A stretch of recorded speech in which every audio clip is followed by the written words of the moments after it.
Makadi muri Zimbabwe. Tiri kuno kunzvimbo yeBeatrice kune chiitiko chaitika chinoshamisa chinotyisa. Pana amai vari pano vaonekwa vakazara nenyuchi. Regai tinzwe kubva kune vamwe vavo vari pano. Makadi amai. Tikakumbura kuziva kuti chii chaitika pana amai ava. Mai ava vakandibira mapepa emba. Ndimainini apa. Ndakashava mapepa emba.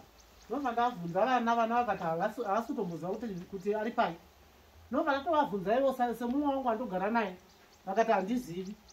Saka ndakatambura kuti mapepa akatorwa nemapepa andaingoona everyday ari mumba. Ndobva ndafunga kuenda kwasekuru kuti mapepa angu abude. Nokuti ndiri shirikadzi ndakafikwa nomurume tese. Ivo ndobva vakandibira mapepa evantu vane imba yavo.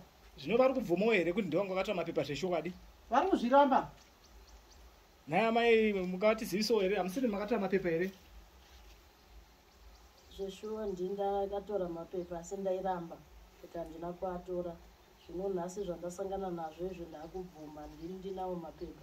Ane mwana wangu ndiye anawo. Mwana wenyu wacho aripo here pano? Haapo pano mwana wangu ndichatomutsvaga kuti aunze mapepa iwayo adzosere. Hondo yandasangana nayo iyi yatanga iri nyuchi 1 yangouya zvino dzapesera dzawanda saka ndakutokumbira unzwirwawo tsitsi kuti mundiregererewo nedambudziko randasangana naro iyi. Ndikatibvunze mai guru imi maenda kumba kwasekuru. Maona ane kumba kwasekuru? Ndaona sekuru. Sekuru vakuti kuti muzukuru panyaya iyi? Vati rega nditume vazukuru vangu. Ndo vachakuratidza kuti yakatora ndiani. Muzukuru wasekuru wacho anga asvika here tinzwe kuti atumwa achidzi kudii nasekuru? Hongu ndasvika. Unokwanisa kutaura zvako tinzwe kuti vandidzidzisa kuti kana wachinge wasvika ikoko uinde unosunungura muzukuru nenzira yavandidzidzisa nayo uye nezvavandipa ndizosunungura muzukuru vachirega kunowanza nhoroondo ikoko nekuti nguva ingareba akamomotowa nenyuchi. Zvakanaka muzukuru wasekuru tinokumbirawo utisunungurirewo muzukuru uyu sekuziviswa kwawaitwa iwe natateguru. Tinokumbirawo mai guru kana pane mvura mutsvakewo mvura sanganisire nemishonga yatapiwa nasekuru. Aiwa ina hazviti muzukuru. Ngavagare vakadaro. Ndakumbirawo sunungura. Garai vakadaro. Muri munhu werudziya ane utsinye hwakadaro. Manyaya hangu ndanzwa Ima muna imba yenyu munoiwana. Zvino hunzi nasekuru chiregai kuwanza ukasha kana vachinge vachimasezvizvi nekuti munhu afana kuita nguva yakareba sekudzidzisa kwamakaitwa nasekuru. Muzukuru regai agare yakadaro. Vanotigwadzisa nguva nenguva. Ndarwadziwa musati marwadziwa. Ndakudzosera mapepa kati. Mukamuchiva zvinhu zvizvi zvenyu sei? Ndakudzosera mapepa. Makauya mukanditora futi mukutengesera imba. Garai makadaro.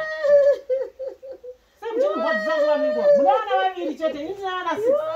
Muda kuti vana vantaisa kuti ndiri kumbira ruregerero. Muda kuti vana vantaisa. Ndatambudzika. Aya ngagare. Vanzwirewo tsitsi. Vagare mai vano utsinya wanama. Utsitsi kati. Ndatambudzika. Ayo garai makadaro. Vanzwirewo tsitsi, vanzwirewo tsitsi. Ndinzwirewo tsitsi. Muda kuti vana vantaisa. Ndinzwirewo tsitsi. Ingari mai mungawa nchakuchiwa nachina chi. Ndakudzosera mapepa kati. Kana. Varegerere ndina kwakazviwana mujuru. Inga vari kuti zvone mapepa vakudzorera naye amai. Ndakutora kune mwana. varegerereiwo mufunge. Aiwa garai makadaro. Garai henyu. Naye amai ko mapepa acho arimbori kupi? Ane mwana wangu ndiye anawo anogara muMozambique. Mapepa makamatora rini naye? Ndakatora gore rakapera. Gore rapera. Asi imi munodzoserere mapepa musati masunungurwa apa nokuti amai vari kuramba kuti musunungurwe. Mapepa ndakutaurira mwana wangu aunze mapepa. Ndabvuma. Amai takungokumbirawo kungoti amai ava vakwanise kunge vachisunungurwa. Onai zvavari zvinozoita here gogo varegerereiwo mufunge.